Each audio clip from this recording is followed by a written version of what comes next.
Hi YouTube, it's Kathy and this is my weekly entertainment wrap-up for February 17th through 23rd. This week I read 2 books, I watched 5 shows, and I listened to 2 books. Out of nowhere, I seem to have a social life now, and when I have a social life that means I'm watching shows with people, which is why I watched 5 different shows this week. Also, after a big event like the Contemporary-thon, where I was not only reading 7 books in a week, but also daily vlogging, you can imagine that maybe I would be headed towards slump territory. I'm doing my absolute best to stay out of slump territory, even though I didn't super enjoy everything I read this week, although one of the things I definitely enjoyed. I didn't include this in my stats, but I did want to mention that this week I officially DNF'd a book, and that was The High Mountains of Portugal by Yann Martel. I was meant to read this for a book club. We met this week. I didn't read the book. I finished the first 30 pages or so, wasn't really enjoying it. I put it down with the intention of picking it back up, but it never really called to me again, so I didn't. And based on our book club discussion, I'm okay with the fact that I didn't read it. It's just that the first few pages were kind of all over the place, I didn't know what I was getting myself into, and I wasn't incredibly interested. The first book I did finish this week, though, is Vinegar Girl by Anne Tyler. This is a retelling of Taming of the Shrew.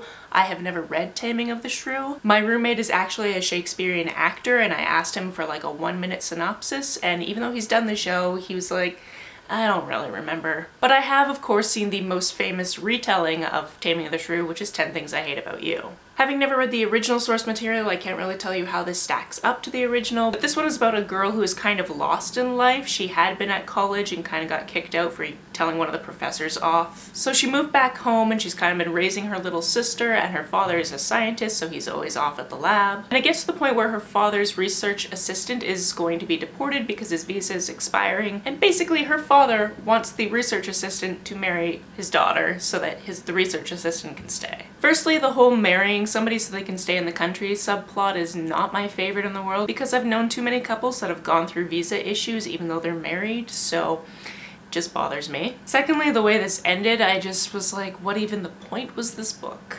As you can tell, didn't really enjoy myself. However, I did read this as my final challenge for Valentines. The challenge was Happily Ever After, where you need to read a retelling, so I've done that. I finished all 25 squares of the bingo board pretty early in the month, so now I can just read whatever I want. The other physical book I finished this week was In Sight of Stars. This one starts out very chaotic. Our main character, Clay, has recently suffered a psychiatric break and is in the hospital to be treated for that. During the beginning of this, he has a lot of hallucinations that just kind of go away after time, but he doesn't tell anyone about them, so I really wonder about those hallucinations and how that whole plot line was done, and whether or not it was done for artistic license or if it was true to the mental health side of the story. Basically, over the last year, Clay has had a very bad time of it, and you come to find out throughout the course of the book all the different things that have piled up that led to the night where he seemed to be self-harming. This book had a lot to do with art and identity. I feel like it probably could be triggering for some people, so know that going into it. But altogether, I did appreciate some of the twists that came up in the plot. On to what I watched this week, and I'm going to try to go through this section fairly quickly because, like I said, I watched 5 different TV programs. The first is Fear the Walking Dead. I watched this with my friend Chad, who you saw if you saw my last Contemporary-thon vlog. And as you can imagine from this show, basically these episodes were just really bad times.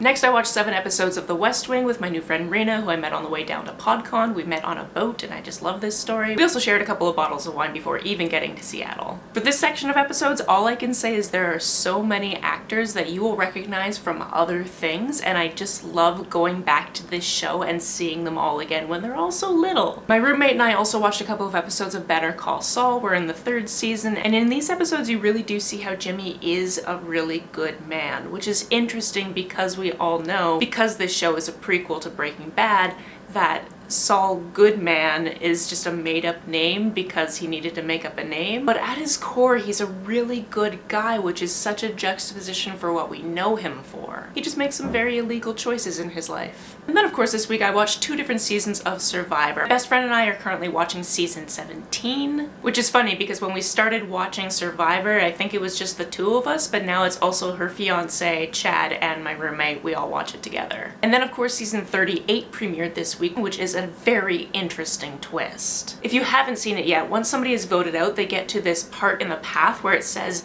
your journey is not done. If you go this way, you leave the show. If you go this way, you have a chance of continuing on the show. And then of course, if you go that way, you get shipped off to an island by yourself and you have to survive, and you don't know whether or not you're going to get back on the show. You don't know how that's going to work out. You don't know what the trials and tribulations are going to be. Very excited to see how this plays out. And then of course the last show I watched this week was the first 12 episodes of the 5th season of Steven Universe, and oh my goodness, Lars's character development. That's all I can say. Moving on to the books I listened to this week, and this is such a weird title, I listened to There But For The by Ali Smith. This was a book that was picked out for one of my book clubs, so I read it for that reason. I probably would have DNF'd it if I wasn't reading it for a book club. I just don't think that Ali Smith is for me. I tried one of her short story collections because it had library in the title, and didn't enjoy it and didn't finish it. This definitely had some redeeming factors for it, but I just don't think that Ali Smith and I get on, and that's perfectly fine. At its core, this is about a man who is invited to a dinner party and then locks himself in the spare bedroom in that house and just doesn't leave and doesn't talk to anyone. Fortunately, that room is an ensuite, so he has bathroom and water, but they have to slide food under the door for him. And this whole fan club builds up outside of the house, and it's about the people from his past and his present trying to figure out why he's doing this. And then at one point we actually get to see that dinner party, and oh my goodness, I probably would have done the same thing if I had to hang out with these humans. I believe they are realistically and intentionally questionable human beings. And for that, I think that was probably my favorite section, even though it was the hardest to listen to. It's definitely the section that made me roll my eyes the most, which if you're getting that kind of reaction out of me when I'm just walking around in public, it's probably pretty well written. And finally, on to the thing I actually really enjoyed this week. I listened to Jack of Hearts and Other Parts, and this is a 5-star read.